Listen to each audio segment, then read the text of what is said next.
சமீப நாட்கள்ல நான் பார்க்கிற சாட்சிகள் என்னை ஆச்சரியப்பட வைக்கிறார். எங்க ஊர் பக்கம் தெசையன் விளைன்னு ஒரு ஊர் இருக்குது. தெசையன் விளை ராபின்சனுடைய மனைவி ஊர் அதுதான். அங்கிருந்து சிவகுமார் என்கிற ஒரு சகோதரர் அவர் 20 வருஷமா மதுபானத்துக்கு அடிமைப்பட்டவர். ரொம்ப பக்தி உள்ளவர். போகாத கோயில் கிடையாது, வணங்காத தெய்வம் கிடையாது. அப்படி ரொம்ப வைராக்கியமாய் தெய்வ பக்தியோடு கூட இருந்தவர். அவருடைய வாலிப மகளுக்கு ஒரு கொடிய நோய், வயிற்று வலி தாக்கினர். 10 ஆஸ்பத்திரி கொண்டு போனார். ஒன்று மாற்றி 10 ஆஸ்பத்திரிக்கு சுகமாக முடியல. மகள் வயிற்று வலியில துடித்து கொண்டிருந்தாள். யாரோ சொன்னாங்க, இந்த நாள் மாடியில் ஒரு ஜபம் நடக்குது, திறப்பின் வாசல் ஜபம், நீ மாச கடைசியில் நீங்க வேணா போய் பாருங்கன்னு சொல்லி தன் மகளை அழைத்து கொண்டு, அவருடைய மனைவி அழைத்து கொண்டு ஜபத்துக்கு முதல் முறை வந்திருக்கிறார். நம்ம தேசத்துக்காக ஜெபிக்கிறோம், இந்தியாவுக்காக, மாதத்தில் கடைசி சனிக்கிழமை.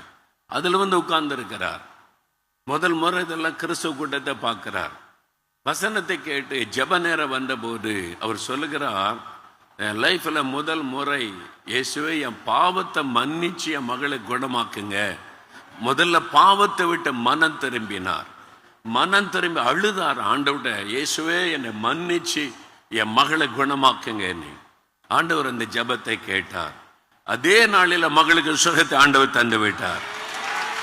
அது மாத்திரம் இல்ல, அதே நாளில் மதுபானத்திலிருந்து விடுதலை கொடுத்துட்டார். நான் அவரை பார்த்ததில்லை, சந்தித்ததில்லை, என்கிட்ட அவர் வந்ததில்லை. கூட்டத்தில் உட்கார்ந்தார், இயேசுவை சந்தித்தார். இயேசு அவரை சந்தித்து விட்டார். அதுக்கு பிறகு நடந்தது ஆச்சரியம். இதெல்லாம் இயேசு அற்புதம் செய்தார். அவருடைய லைஃப் மாறிவிட்டது. இப்போ அவருடைய வாழ்க்கை எப்படி இருக்கிறது என்றால், 22ஆம் வருஷத்திலிருந்து கடந்த 2.5 வருஷத்துக்கு மேலாக தினமும் அதிகாலை 4 மணிக்கு முழங்கால நிற்பாராம்.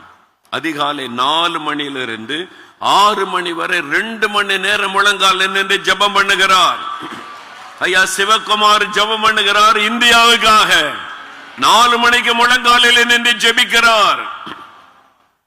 எபினேசர் நீங்க என்ன பண்றீங்க? தெபோராள் நீங்க என்ன பண்றீங்க? ரேச்சல் நீங்க என்ன பண்றீங்க? எஸ்தர் நீங்க என்ன பண்றீங்க? 4 மணிக்கு இயேசு உங்க வீட்டுக்கு வந்தா என்ன நடக்கிறது? அங்கே